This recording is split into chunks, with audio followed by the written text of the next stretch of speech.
YouTube subscribers, investors, welcome to the Investor Channel. Time to talk about the PE ratio, otherwise known as the price to earnings ratio. This is how we calculate it. We've got share price, which is the price for the share, whether it be $30 or $100 or $5. And this is over divided by earnings per share. So we're taking earnings, so whether it's $1 million or $1 billion, and that's per share. So you're actually dividing this number by the number of shares. So every company sometimes has millions or hundreds of millions, maybe even billions of shares outstanding out there that people can buy and sell on a daily basis. So you find earnings per share, otherwise known as EPS.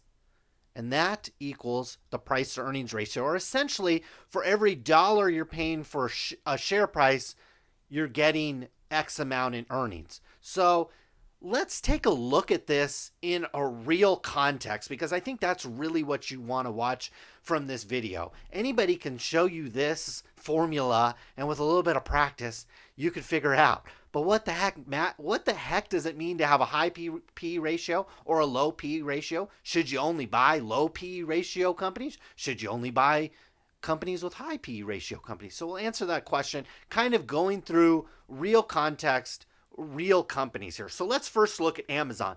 And if you follow the investor community at all, you realize that Amazon has always been a quote unquote high PE stock, otherwise known as a company that you're paying a lot for their earnings, sometimes non-existent earnings. It wasn't until recently that Amazon even had a PE ratio. Now, I told you that you didn't have to bust out your calculator every time to find the PE ratio. That's because on a lot of investor sites, they're showing you the number here.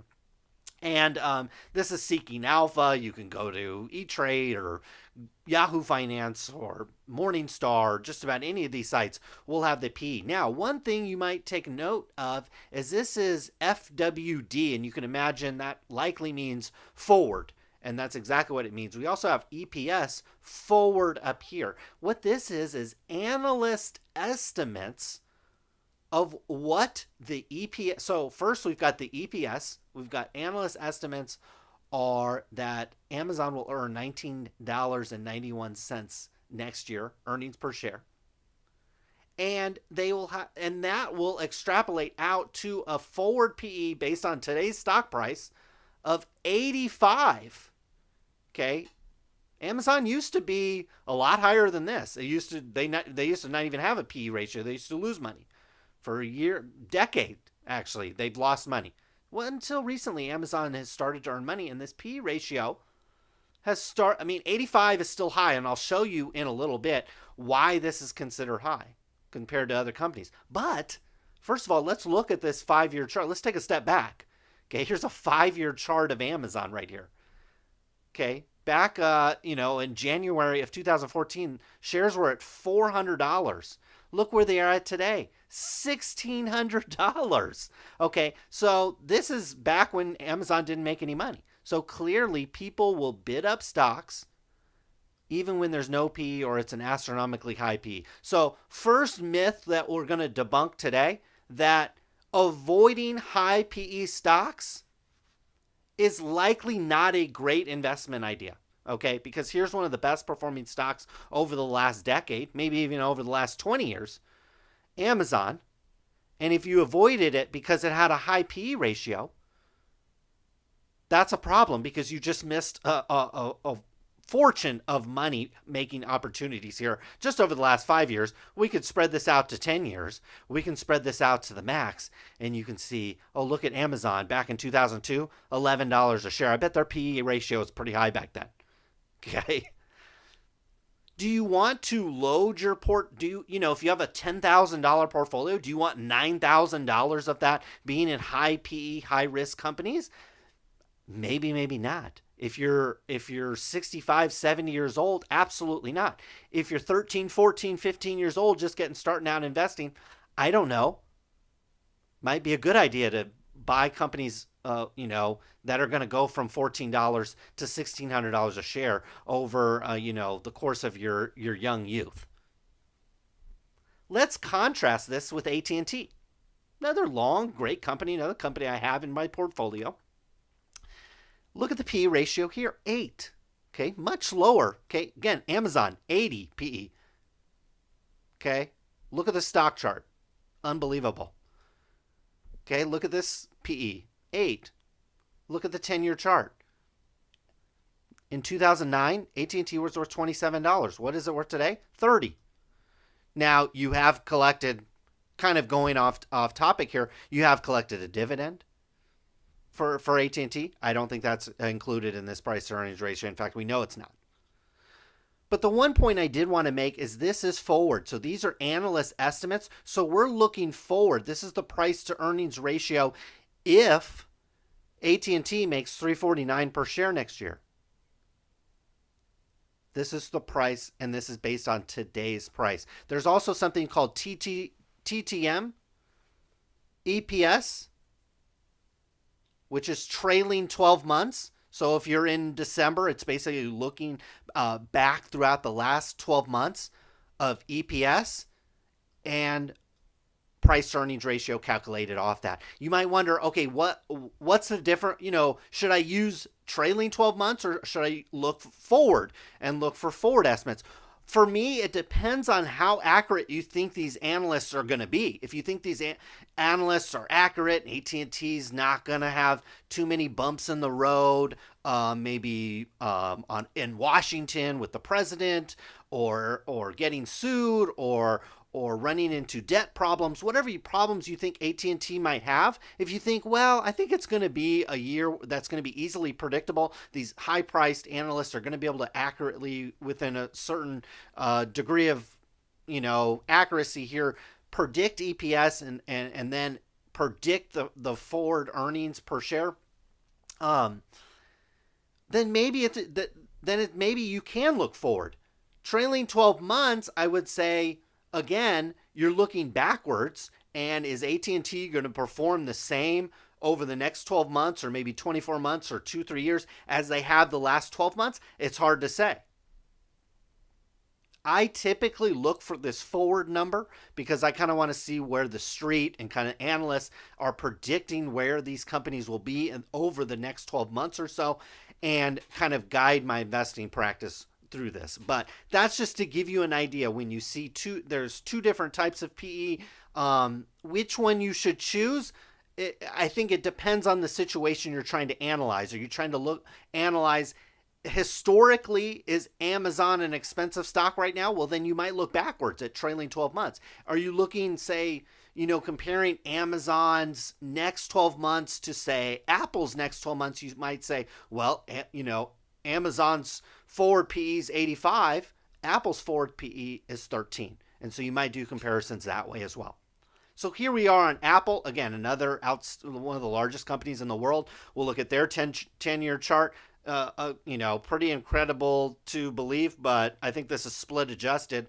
Shares were at $31.30 back in 2010, $30, Apple stock. Okay, this is after the iPhone has come out. Okay, Apple iPhone, I think, was released sometime in 2008, if I recall, or maybe even 2007. I can't remember exactly. But here we go. Few years in, this is probably Apple, iPhone 3 is out. $30 a share. What are we at today? $168.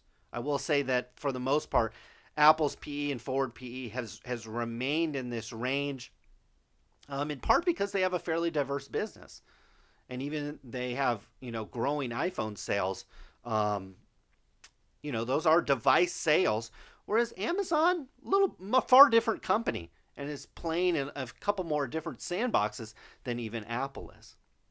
Now, on to an example of a company that has an enormous PE, but as we see the stock chart, this company, when it first IPO'd, was actually up in the $8, $9, $10 a share range. Shares cratered into this $2 range, but they've performed nicely over the last year or so, very nicely. One of the probably better performing stocks in your portfolio if you had this. If you'd bought it back here in this $2 to $3 range, shares are up here in the $7 to $8 range. Forward EPS is 0. might be 0.001. I think this company is guiding to some kind of positive EPS for next year. Don't quote me on that. But we see this forward PE is 3,000. And so if you have a hard and fast rule, I'm never going to invest in a company with high, quote unquote, high PE. Well, you would have missed, what is this, a 2, 3, 400% move here. Same with Amazon. Would have missed astronomical move. And if you said, I'm going to only invest in safe companies like AT&T, well, your share price wouldn't have done much. You would have earned about, between 5 and 6% a year on your investment. So I'm definitely not. And then if you reinvest that into shares and start compounding that, I'm not saying this has no business in your portfolio. It certainly does. It's in my portfolio. It's in multiple portfolios. But there's a lot of investors I see, on sites like Seeking Alpha. There's quite a discussion on a lot of these stocks. As you see, you roll through here. There's comments on all these articles. A lot of the comments, around companies like Amazon is, the PE is so high, it has to come down. Well, guys, people have been saying that for 2 decades. And as we saw here, share price can go up, but if your earnings go up and or you reduce your share count, which a lot of companies are doing through buybacks, well, then your PE ratio will go down. And in the case of Amazon, the share price has gone up. I guarantee you the share count has gone up as well. But what's gone up is earnings, because the business is starting to mature. They don't have to build out fulfillment centers. AT&T, lot different kind of business. How mature is the wireline, internet, cell phone business? I know it's not a business that's been around for forever. And I know AT&T is trying to buy Time Warner. I'm not sure if that's finalized yet. They own DirecTV and a couple other assets. So they're kind of in the entertainment media kind of business.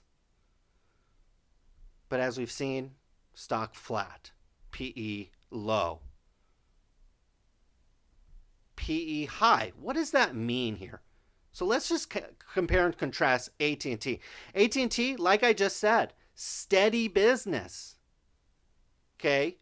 They used to dominate kind of the landline, the corded phone. Okay, that phased out. They replaced those revenues, probably exponentially, with cell phone subscription, internet, Wi-Fi type subscriptions, and then eventually TV, satellite TV, and now they're into the content. They own HBO, CNN, those types of companies as well. But again, they've bought companies, TV, media, advertising. Those are also very old legacy businesses. People are not paying huge amount of money for every dollar that AT&T is bringing in. Amazon, quite the opposite. Okay, this PE used to be a lot higher.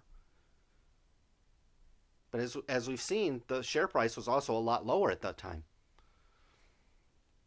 Amazon, what businesses they play in? E-commerce. Still growing exponentially year over year. You don't have to know much about e-commerce to know it's growing. They're in streaming. They're in cloud computing. The leader in cloud computing. This is a company that is investing. They're in artificial intelligence. They're investing in some of the fastest and newest and kind of sexiest investment ideas, and they're a market leader in a lot of them.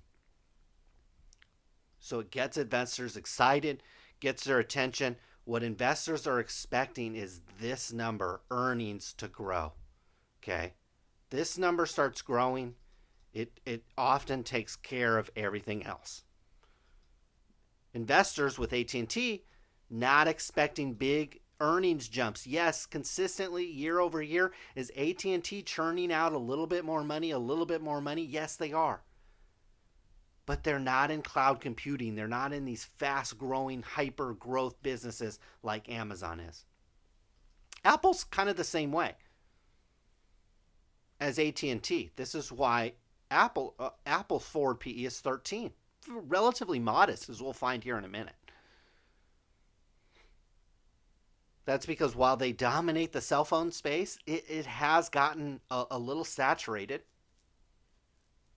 And a lot of people are wondering what's next for Apple. They've got a lot of cash.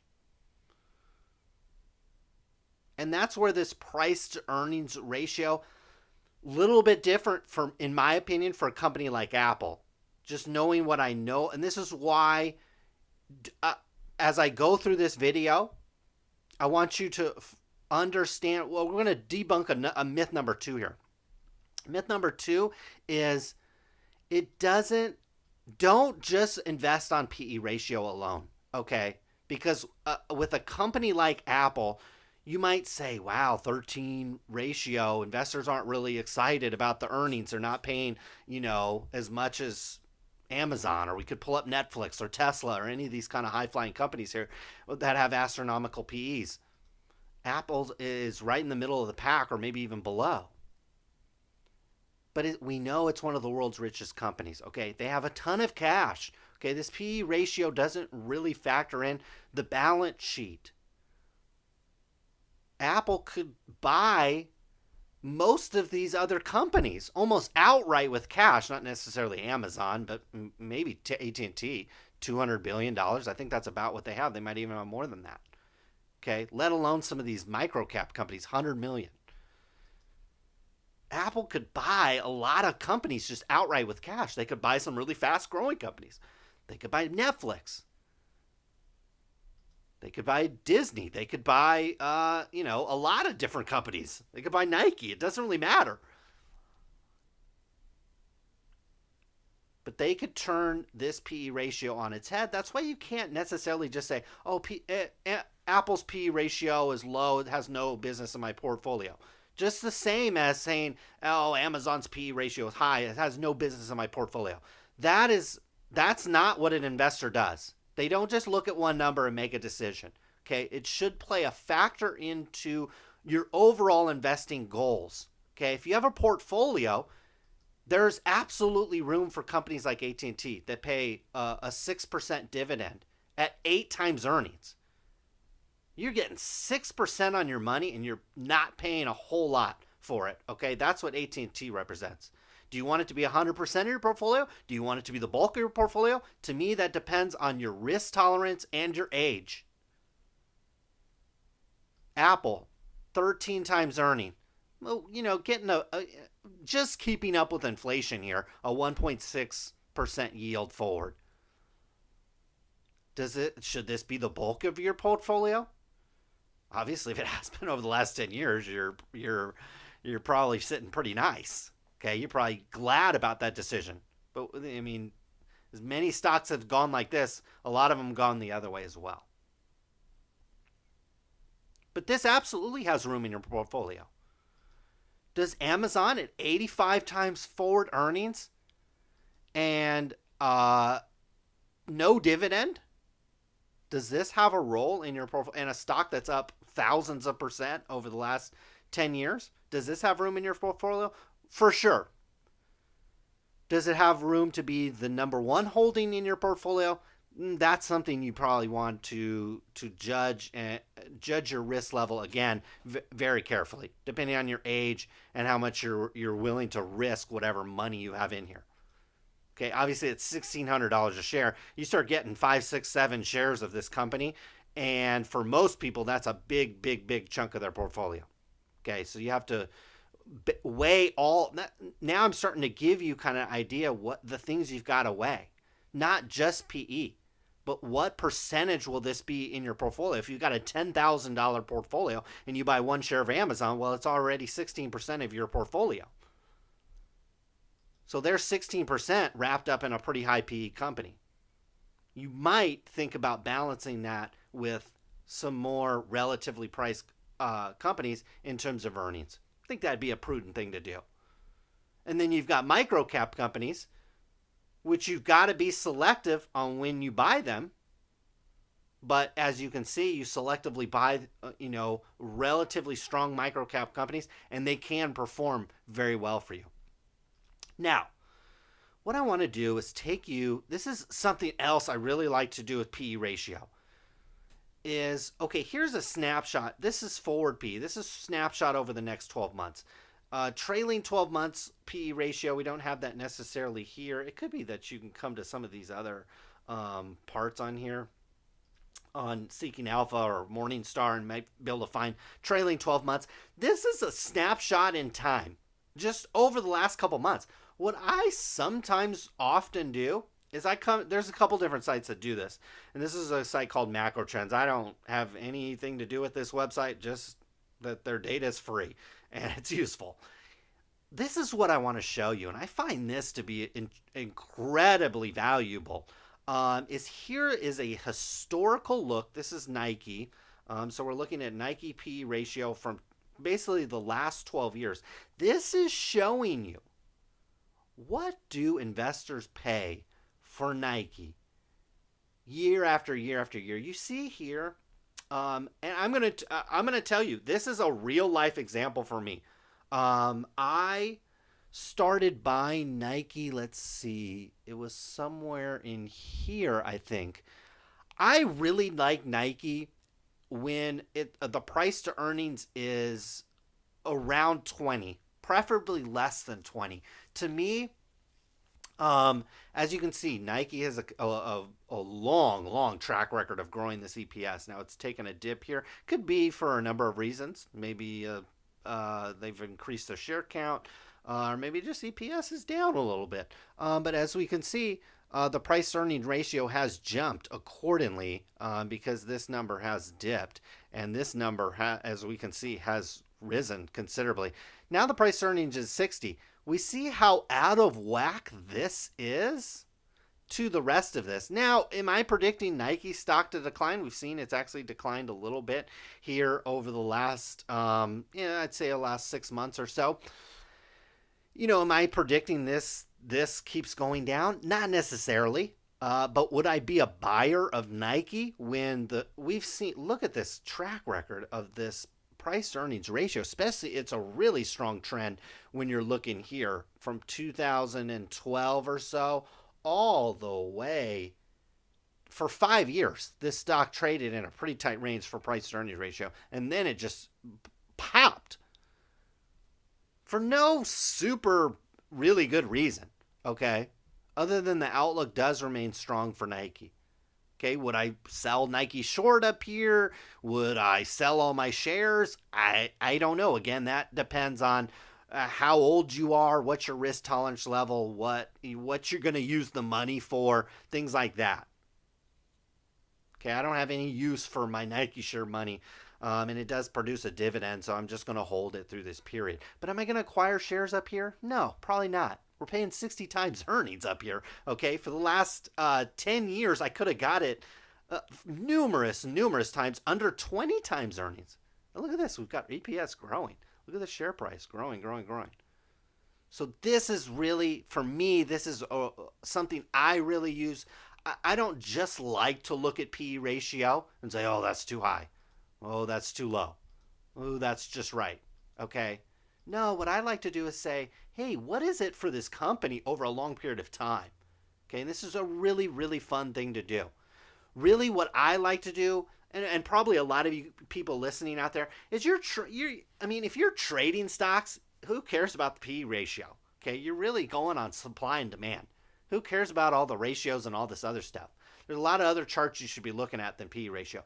So if you're trying to learn what PE ratio is, and I probably imagine most of you guys are doing that since you're watching this video, what you're probably trying to do is saying, is this stock worth buying? Okay, here's how one of the ways I decide is by looking at the history of the P ratio.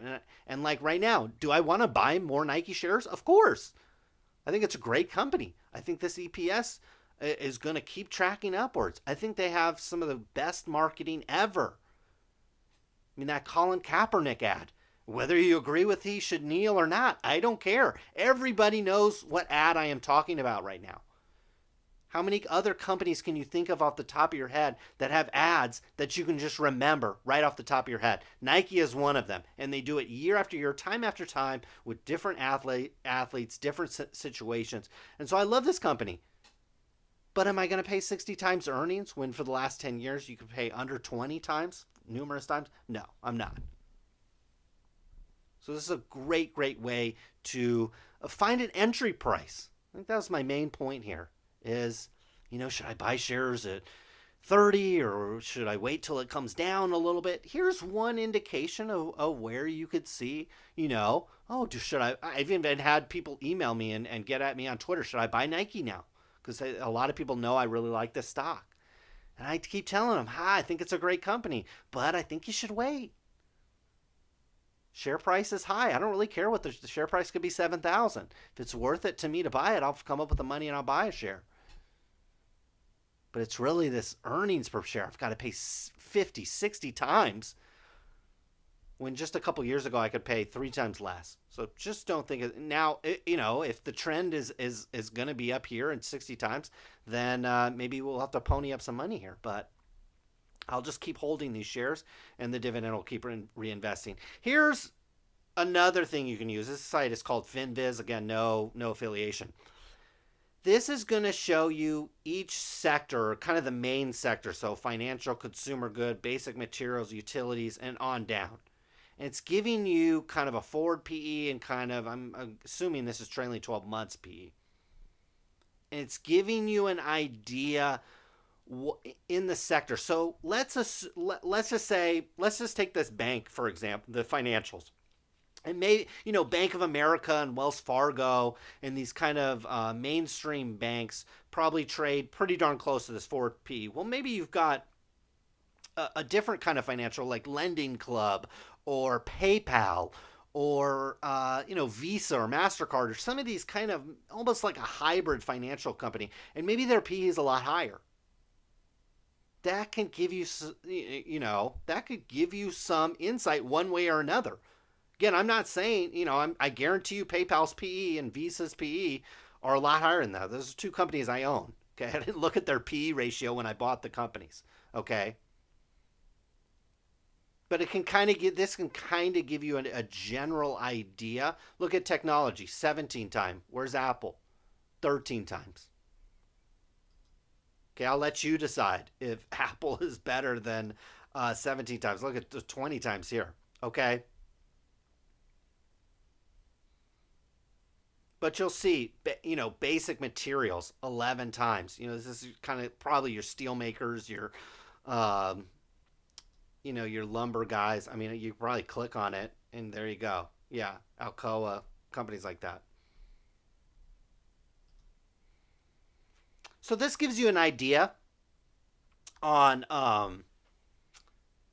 kind of general PE ratios, where they are in terms of kind of average. So you can kind of see, okay, here's a conglomerate, 45. I don't know if you could call Amazon a conglomerate in the technical term, but they do have lots of different businesses kind of all going at one time.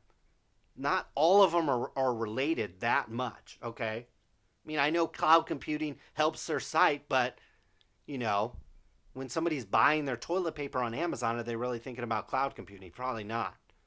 When somebody's streaming puppy dog pals on Amazon Prime Video, are they really worried about some of the, the fulfillment centers and the robots and kind of the artificial intelligence going on behind the scenes at Amazon? No. But there's a lot of other investors that are. And so you see the market in general is actually willing to pay up more for these conglomerates. I don't recognize a lot of these guys off the top of my head. Some of this could be some bad data, but in general, this gives you an idea. Well, kind of a quick snapshot. Most people are willing to pay between 11 and 18 times earnings for relatively profitable companies. And so sometimes what I like, sometimes you're like, I want to buy Apple stock, and you kind of need that thing to push you over the edge. This could push you over the edge. You could say, hey, well, the technology sector, investors are willing to pay 17 times earnings for all these companies here. Okay? Well, here's probably the best of breed, and I'm only paying 13 times. Well, that seems like a good deal. I'm going to buy a couple shares. So that's the thought process I'd like to see all of you kind of go through. when you're looking at price to earnings ratio. Don't just say, oh, that's high PE ratio, I'm done with it. That's low PE ratio, I'm going to load up. Okay, that is like kindergarten analysis. If you want to be a great investor, one that performs year after year, time after time, you got to go a little bit deeper than this. And I showed you a little bit on how you can do that. You can look at kind of historical trends of this PE. Where's this PE been over the last 10 years? Where is it now?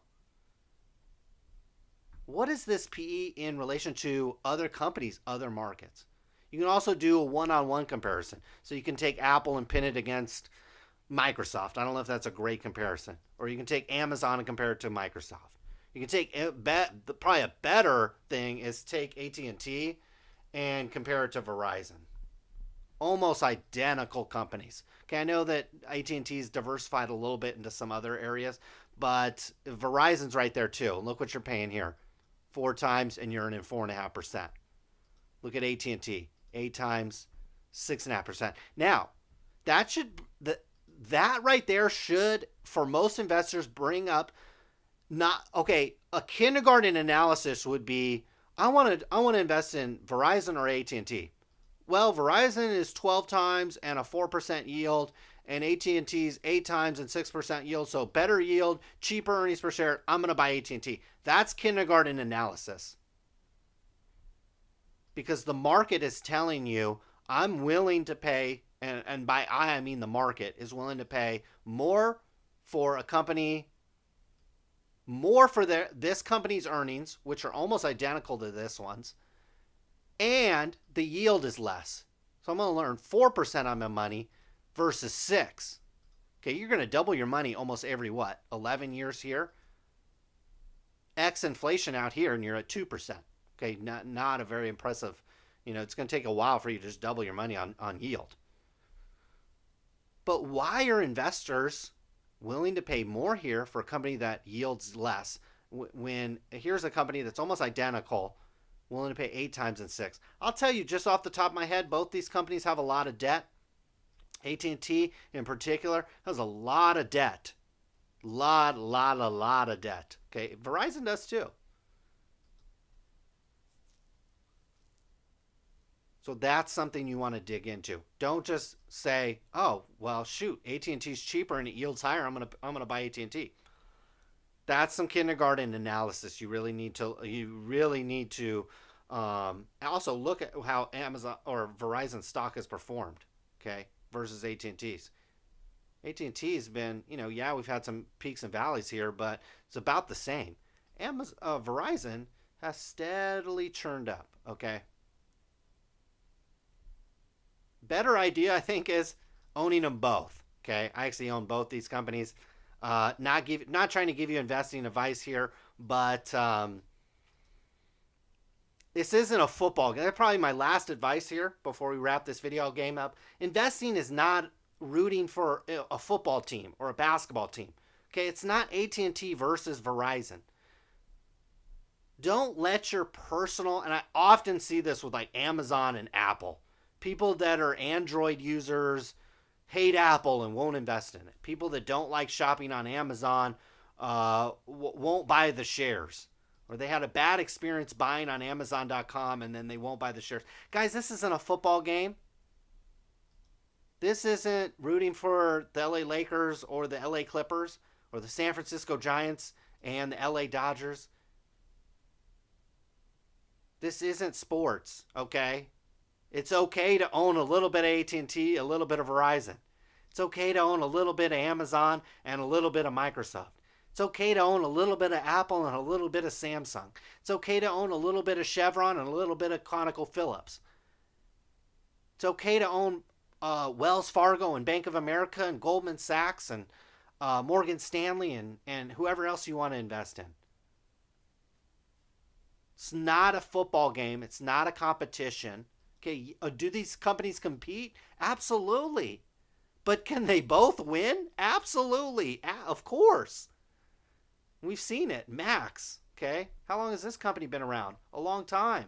How long has this company been around? A really, really long time. This isn't even going back far enough, I don't think. Okay, both companies can win. Okay, it's not a football game. Okay, can you invest in Nike and Adidas? Of course you can. Do they compete? Of course they do. But can they both win? Of course they can. So investors, hopefully you learned a little bit of something here. We got PE ratio, we've got forward PE ratio, we got trailing 12 months, we've got earnings per share here, we've got share price. But more importantly, we got to remember this is one tool in our toolbox. Have you ever met a carpenter with one hammer and one saw? Have you ever met a dentist with one drill or one little tool that he uses to clean your teeth? I'd probably be a little scared about that. Have you ever met a race car driver that only knows how to drive one car? No. Okay. This is one tool in our toolbox among many. And we've got to take it within context, not only the company, but the sector that we're investing in. We've got to take it in context with historical, based on not only that company, but also within the sector itself and kind of the market dynamics we're in. And also, it should lead to further investigation. As I showed you with the AT&T and Verizon example, we're paying 12 times at a 4% yield. We're paying 8 times at a 6% yield. Why is that? Okay, these are two of the most followed stocks in the world. Millions and millions of shares of these companies trade on a daily basis. Okay, it's not that the market is getting it tremendously wrong. Okay, it's that investors are willing to pay more for Verizon's earnings than AT&T's. And if you dig into the companies, you'll likely realize why. And then finally, this is not rooting for your favorite football team.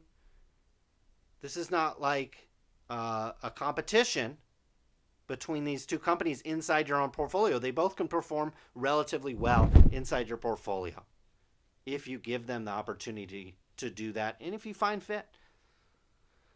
So hopefully you enjoyed this video. Click subscribe, leave me a comment, leave me a question. I'll come back with another video soon, but good luck with your investing opportunities out there. We'll see you later.